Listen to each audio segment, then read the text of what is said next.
A Nelma Martinez é a professora de orientação e mobilidade com 26 anos de experiência. Bom, então vamos começar passando para a Nelma. Nelma queria o microfone, ela que é uma professora de orientação e mobilidade, minha professora de orientação e mobilidade, uma pessoa fantástica e uma referência dentro da orientação e mobilidade no Brasil. Vai, Nelma, o microfone é seu. Obrigada. Cecília, você passa o microfone? Bom dia a todos, primeiro, antes de eu pegar o microfone. Sejam muito bem-vindos. Bom, Opa! Vamos diminuir a voz. A minha voz é alta, né? Eu nem precisaria de microfone, porque eu falo alto. Mas eu vou controlar a voz aqui. Bom, eu sou a Nelma.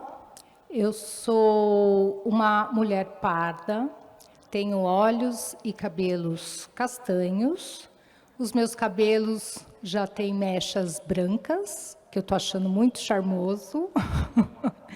É um cabelo na altura do pescoço, que independente de eu pentear ou não pentear, eu sempre estou descabelada. E eu tenho 1,60 m e eu diria, ninguém falou do peso, né, gente? Mas eu vou falar como professora de educação física que eu estou no sobrepeso, tá?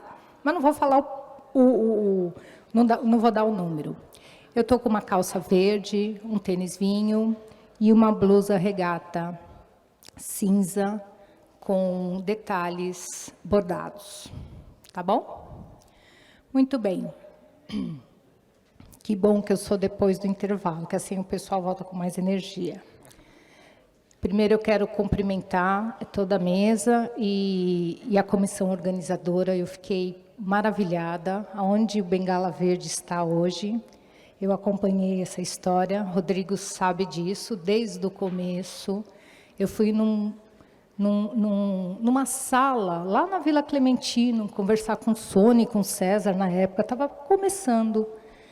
E depois eu comecei a acompanhar esse movimento, me interessou muito desde o começo. Deixa eu só pedir para alguém controlar meu tempo, porque senão, onde que está o tempo? Ah, vai aparecer na frente, tá bom. E eu acompanhei essa história desde o início, me interessou muito por conta da área da orientação e mobilidade. Eu fui para a primeira caminhada, que foi na Paulista, a gente se mobilizou na instituição, na época. Até brinquei, acho que eu contei essa história para o Rodrigo, eu me preparei, coloquei roupa esportiva, tênis, boné, peguei uma banana, achei que a gente ia fazer uma super caminhada. Nós andamos uma quadra, né, Rodrigo? Valeu muito, porque a gente agitou ali no centro, né? A Paulista é maravilhosa. E então foi isso, eu acompanhei, né? Tenho muito orgulho de estar aqui hoje representando a orientação e mobilidade, essa área fundamental na autonomia e independência das pessoas com deficiência visual. Vou contar assim, vou falar muito rapidamente, né? A orientação e mobilidade ela nasceu após a Segunda Guerra para poder reabilitar soldados com deficiência visual, especificamente mais os cegos, né? A orientação e mobilidade nasceu a partir da questão da cegueira, da pessoa cega, tá? E, é claro, ela foi, assim como a área da baixa visão, também foi incorporando outras estratégias e metodologias para atender as pessoas com deficiência visual. Como a doutora Juliana colocou aqui, a maior parte não são pessoas com cegueira, são pessoas com baixa visão. Então, a orientação à mobilidade também foi incorporando estratégias, metodologias e técnicas para trabalhar com as pessoas com baixa visão. E é um grande desafio, né? Porque a baixa visão, ela traz ali, as funções visuais, ela traz muitas características diferentes. Cada indivíduo tem ali, a partir do seu resíduo visual, de como enxerga, ele traz para a gente uma demanda específica. Eu gostei muito, né? Eu quero colocar isso, o Rodrigo sabe, foi foi difícil. Ele contou um pouquinho essa história no começo, para nós que estávamos em instituições, de maneira geral, e para os profissionais de orientação e mobilidade, a gente olhou meio de lado para a questão da bengala verde no início, né? As pessoas tinham muito medo, e é assim mesmo quando vem uma área nova, quando vem alguma coisa nova, de que o movimento dividisse as pessoas com deficiência visual. E não era isso, né? Por isso que eu digo, para mim, desde o começo, me interessou, porque a bengala longa, e esse é o nome correto desse recurso que vocês usam, é um instrumento de autonomia. E ela também é um instrumento que traz a marca da cegueira. Por isso que muitas pessoas com baixa visão recusam também a bengala. Não querem ser identificados com a deficiência visual, né? E o movimento da bengala verde veio trazer realmente essa identidade para as pessoas com baixa visão. E cresceu muito, está muito bonito, né? Ele nasceu na Argentina e aí, gradativamente, foi trazendo aí, foi conquistando outros países e o Brasil também com vocês aqui, o pessoal da Bengala Verde. Tá? Dentro da orientação e mobilidade, eu acho que assim, as pessoas, de maneira geral, têm muita resistência a esse programa, porque tem resistência à bengala. Por isso que eu achei que o movimento foi muito legal desde o começo, porque assim, as pessoas começaram a pegar a bengala, começaram a se identificar ali com suas necessidades, só que não sabiam o que fazer com esse recurso. E aí, a gente precisa realmente, um recurso, você precisa saber como utilizá-lo, porque senão ele atrapalha, ele acaba mais atrapalhando do que ajudando. Então, a gente foi se aproximando gradativamente, né, do movimento e foi colocando também, na época a gente conversava bastante com o Rodrigo, convidou ele para o Encontro Nacional de Orientação e Mobilidade que nós tivemos, nós levamos uma mesa só para falar da orientação e mobilidade para baixa visão, o Rodrigo estava conosco nesse evento, convidamos para um bate-papo na instituição, na Laramara, né, que eu trabalhava na época, um bate-papo que foi transmitido pela Organização Nacional de Cegos do Brasil, foi transmitido para todo o Brasil, a gente tinha essa estrutura e foi crescendo, né? Foi crescendo gradativamente. Agora, dentro da orientação e mobilidade, eu acho que tem, eu vou dizer assim, para a pessoa, para a reabilitação da pessoa, tem coisas, né? A Cecília e a Marina falaram muito bem aqui, a grande dificuldade são os aspectos emocionais e sociais. Hoje em dia, vocês encontram, a gente encontra de tudo no YouTube, né? Mas vocês encontram técnicas, vocês encontram, inclusive, um material que nós produzimos, que chama Caminhando Juntos, que tem técnicas de bengala. Isso está no YouTube. Então, claro que eu posso aprender também com essas outras mídias, mas a grande questão, realmente, são os aspectos emocionais e são os aspectos sociais. E dentro da orientação e mobilidade, eu estou um pouquinho incomodada de ficar sentada, porque eu sou da educação física. Posso levantar? Com licença. Dentro da educação física e da orientação e mobilidade, a gente está acostumado realmente... Eu estou me movimentando aqui na frente da mesa, tá, gente? Só para vocês saberem. Porque quando a gente fala no microfone, você só escuta no microfone. Mas eu estou aqui na frente agora e eu vou me movimentar conforme eu falo, tá bom? Eu tiro o microfone para vocês localizarem aonde eu estou. Então, eu acho que o grande desafio, como eu estava dizendo, é a questão emocional e a questão social. Uma pessoa, quando ela adquire deficiência visual, ela precisa reconstruir todos os seus canais perceptivos. Ela tem que começar a confiar na sua audição, no seu tato, na sua sinestesia, em outras percepções que o corpo dá para a gente. Porque ninguém aprende só com um sentido. A visão, como já foi dito aqui, é muito rápida, para que a gente aprende imitando. E quando você tem visão, você imita, você olha o que o outro está fazendo e você faz, né? Na falta da visão, eu preciso confiar e eu preciso aprender de forma correta não, né? Eu preciso saber tirar o melhor dos meus outros sentidos, da audição, do tato, da sinestesia, do olfato, do paladar. Eu sempre coloco, quando você aprende, por exemplo, um conceito de maçã, por que você sabe que é maçã?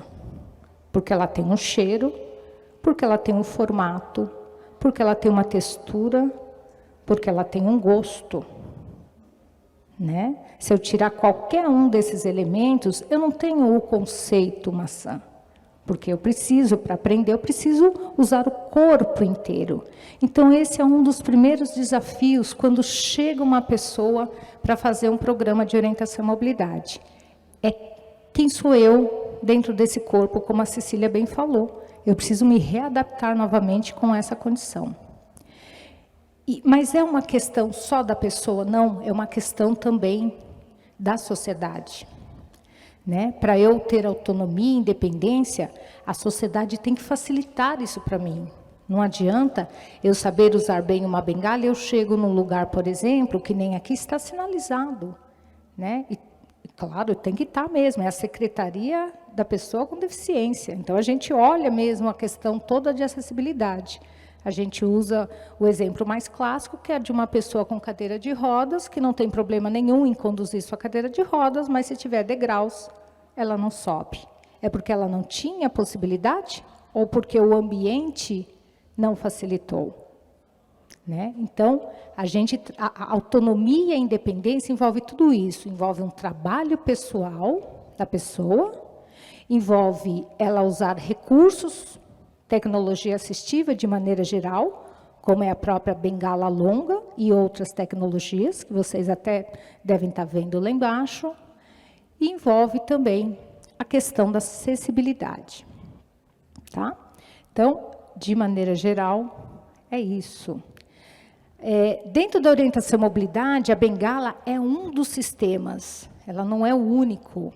Então, muita gente tem resistência a bengala, mas eu falei, a gente acaba fazendo muita coisa, primeiro usando o próprio corpo, usando outras pessoas, como a gente chama, né, os guias, de maneira geral. A gente usa o corpo para se proteger ou para interagir com o ambiente de maneira mais segura, mais adequada e mais autônoma. E a gente usa a bengala também. E tem, claro, tem também o cão-guia, né, que é um outro sistema. Então, às vezes, eu tenho resistência à bengala e eu não vou para um programa porque eu não quero ser identificada, eu não quero essa bengala na minha mão. Eu não, né, as pessoas, até então eu andava, ninguém me abordava. A partir de agora que eu estou com uma bengala, todo mundo, né? E acaba, todo mundo não, né? Mas uma boa parte das pessoas começa a me abordar, porque eu perdi a minha invisibilidade. Agora eu estou ali, né, identificando que eu tenho uma deficiência visual. E a partir daí eu vou ter uma série de interferências, desde coisas muito legais e discretas, ou muito bem, uma ajuda muito bem colocada, até interferências que não são tão bacanas. Né? Gente querendo me encaminhar para milagre, vai lá naquela igreja, tem de tudo. Né? Então, a gente sabe aí, vivendo, né, há mais de 26 anos dentro de uma instituição, a gente atendeu desde bebê até idoso, e nós estamos na rua com essas pessoas, porque a inclusão não faz também fechado dentro de uma sala. A gente está enfrentando na rua todas essas questões juntas.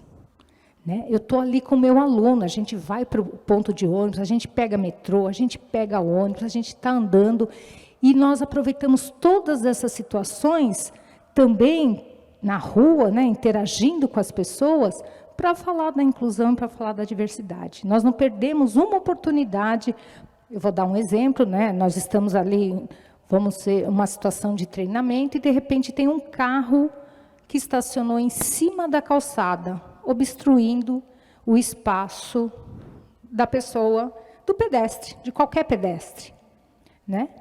eu não desvio o meu aluno, eu deixo ele para cima do carro, porque se ele estivesse sozinho, é o que aconteceria. Ele não está vendo, se ele não tiver nenhum resíduo, né? Ele vai bater no carro. E aí, naquela hora, as pessoas ficam todas desconcertadas. Ai, o carro, deixei, meu Deus, aquela coisa toda. Eu falei, não tem problema, nós vamos aprender com a situação. Tá? E aí a gente, né, fala... São Paulo e a maioria da cidade já não é feita para o pedestre, né, gente? É pensado para carro. Ninguém pensa nas outras formas de mobilidade a pé. Eu digo, uma calçada ruim não é ruim só para uma pessoa que tem deficiência visual, é ruim para todo mundo. Todo mundo está sujeito a cair, né, numa calçada ruim. Então, são essas coisas que, quando a gente está na rua, a gente vai no peito, lado a lado com o aluno, e aproveita também para orientar as pessoas de maneira legal, né? A gente passa lá, tá, os barzinhos colocam todas aquelas cadeiras na frente, obstruindo a passagem de todo mundo, e a gente vai conversar com o dono do bar, e a gente conversa com o pessoal da oficina para não deixar o carro atravessado no meio da rua, e a gente no ponto de ônibus explica como é que faz para pegar o ônibus, como abordar as pessoas, enfim, de maneira geral, é isso, tá? Então, tem muita coisa a ser feita. Eu vou aproveitar uma pergunta aqui, eu só que veio para a mesa já com pergunta, né? Mas eu vou falar dela depois. Sim. Eu vou falar a primeira, onde vocês podem, de maneira geral, encontrar esse trabalho. Vou falar do projeto também, né, que a gente escreveu junto com o pessoal do Bengala Verde, e que foi aprovado, que maravilha. Mas, de maneira geral, onde eu encontro esses profissionais? E não são muitos, viu, gente? Infelizmente. Porque também isso é política pública. O Rodrigo falou bastante, nós temos que nos movimentar, porque é política pública. Tem lugar, centros especializados de reabilitação. Os CERs deveriam ser lugares, são lugares onde tem que ter também a questão da reabilitação para deficiência visual. Mas tem? Tem, alguns. Não a maioria, tá? As instituições especializadas e os profissionais. É aí que você vai conseguir um trabalho especializado de um profissional de orientação e mobilidade. E é um trabalho especializado, porque quando a gente está na rua, eu tenho que responder como profissional pela integridade física daquela pessoa que está comigo. Eu tenho que cuidar dela até que ela tenha autonomia. E a autonomia requer também, como eu disse, aspectos emocionais, porque não é difícil ensinar técnica, como eu falei, técnica vocês podem até encontrar no YouTube, mas a reconstrução da segurança e da autonomia e da autoestima, né, Cecília? Isso é o grande lance. E a gente faz isso tudo junto, na rua, lado a lado. Eu gosto de falar que a gente faz um método do Aristóteles, né? Se eu não me engano, um filósofo, ele tinha um método que ele chamava que são os peripatéticos. Eles andavam e aprendiam, né? Eles iam discutindo e refletindo, e ele fazia isso caminhando, junto com seus discípulos, caminhando, ensinando, aprendendo. Todo mundo que ensina, aprende. Todo mundo que ensina, aprende. Muitas das coisas, das estratégias que hoje a gente compartilha com os nossos, eu chamo de alunos, né, porque eu sou professora, são estratégias que as próprias pessoas com deficiência visual desenvolveram. Até brinquei com o Rodrigo, quando a gente foi, a questão da Bengala Verde, ele fez umas adaptações, falei, vamos testar, vamos ver se dá certo, né? A gente pensando em alguma coisa. Eu até vi aqui uma pessoa com uma bengala, e ele tem um sininho, que nem de bicicleta na bengala. Está por aqui, né? Eu vi na entrada aí. Foi uma adaptação também. Mas a gente fala nesse programa também as questões, né, de adequação no uso desse recurso. Não é pegar o recurso e usar de qualquer maneira, né? A bengala, ela vai no chão. Eu não posso desmontar uma bengala e colocar na mesa que eu vou num restaurante, porque ela está no chão. Que coisa, né, gente? Pego a bengala e ponho na mesa, né? Ou, como a gente já viu, ficar na esquina balançando a bengala ali na esquina, para cima e para baixo, para poder chamar a atenção para atravessar. Se eu não tenho domínio visual, eu começo a bater nas pessoas. E eu posso ser mal interpretado. Puxa, a pessoa ali, além de cego, acho que ele é louco também, né, gente? Porque lá, está balançando a bengala para cima e para baixo, o que é isso? Né? Agora, o mais difícil é essa aceitação mesmo, porque a gente acaba, de maneira geral, as pessoas acabam passando por situações constrangedoras, porque realmente a sociedade não percebe a deficiência visual, não identifica a deficiência visual. E aí você vai estar andando e tropeça, e esbarra, e cai, e está colocando a sua segurança em risco, porque você está com vergonha, né? E o processo é assim mesmo, de aceitação, é gradativo, de usar um recurso que poderia te dar autonomia. Você está se colocando em risco, porque você precisa de um recurso e você ainda não aceita. E está tudo bem, é assim mesmo. Tem gente que vem para fazer orientação e mobilidade, fazer o programa, e não aceita, e não tem problema, tem outros jeitos. Né? Você anda com uma pessoa, você usa seu corpo no espaço para poder se proteger, você faz técnicas de autoproteção. Se você achar em algum momento que a bengala vai te ajudar também como recurso, a gente fala isso. Você pega ela e aí a gente começa um programa. Tá certo? Então, de maneira geral, é um pouquinho disso. E é difícil mesmo, não é fácil. E a gente vivencia cada história assim, com cada pessoa que a gente passa e a gente vai se adaptando. Né?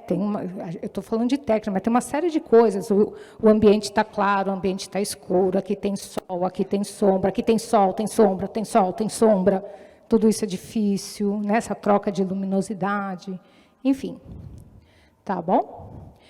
Então, é isso. Bom, vou falar um pouquinho do nosso... Eu vou falar um pouquinho do projeto aí que o Rodrigo colocou. Não está aparecendo nada aqui para mim, eu estou dentro do horário? Opa, obrigada. 5 minutos. Maravilha. A gente escreveu um projeto, né, eu acho que isso também foi um ganho para vocês, do Bengala Verde, a questão de começar a incorporar a orientação e mobilidade e querer alcançar mais pessoas. Eu acho que a gente é um desafio, né, a gente elaborou ali, nós vamos fazer um projeto piloto, né, Rodrigo? A gente vai ver, porque ele tem limitações, e é uma das grandes coisas, eu acho, a área de orientação e mobilidade enfrentou, acho que, 2 grandes desafios nesse tempo que eu trabalho. Um foi realmente quando veio a Bengala Verde, que criou um AUE. Criou um AUE realmente na área, até que a coisa se estabilizasse. E o outro foi quando veio a pandemia, porque era inconcebível para nós dar aula à distância. A gente nem pensar, né? Eu tenho aqui, a gente tem colegas da orientação mobilidade, mas a gente nem pensava que poderia dar aula online. E nós nos adaptamos. A gente fez. E tinha que fazer. Não tinha outro jeito. É o ideal? Não. Dá para fazer? Dá. Dá. Uma boa parte. Talvez não tudo. Mas uma boa parte a gente consegue fazer, sim, de maneira online. Eu não tenho dúvidas sobre isso. E essa forma de atender também pode alcançar outras pessoas que estão fora desses centros, como foi dito aqui. Onde eu posso encontrar esses profissionais? Instituições especializadas que atendem pessoas com deficiência visual, nos CERS, né? Eu estou falando de profissionais de orientação e mobilidade. Educação, a Eliana com certeza vai falar de outros espaços onde são atendidas também as crianças, os adolescentes. E um profissional particular. Né? Então, de maneira geral, esses são os locais onde a gente encontra o profissional de orientação e mobilidade. Tá bom? Só mais uma coisa, a gente também dentro das instituições, a gente fica limitado um pouco, porque a instituição tem uma série de demandas, e quando eu vou para uma instituição, eu preciso fazer os caminhos que a instituição determinou, tem uma triagem, né? A instituição tem todo o seu programa, enfim, eu preciso ver se eu me adapto também com tudo isso, tá? Mas, então, um pouco incomodados com isso, a gente também queria um espaço que era mais voltado para orientação e mobilidade. Hoje eu eu saí da instituição, que eu trabalhei 26 anos, eu sou muito grata a tudo que eu aprendi ali dentro. Eu gosto de dizer que eu entrei, né, para falar de inclusão, eu gosto de dizer que eu entrei pela porta da deficiência, mas isso me abriu de maneira geral para a inclusão de maneira ampla, para a diversidade de maneira mais ampla, né? Mas eu entrei pela porta da deficiência visual e aprendi muito.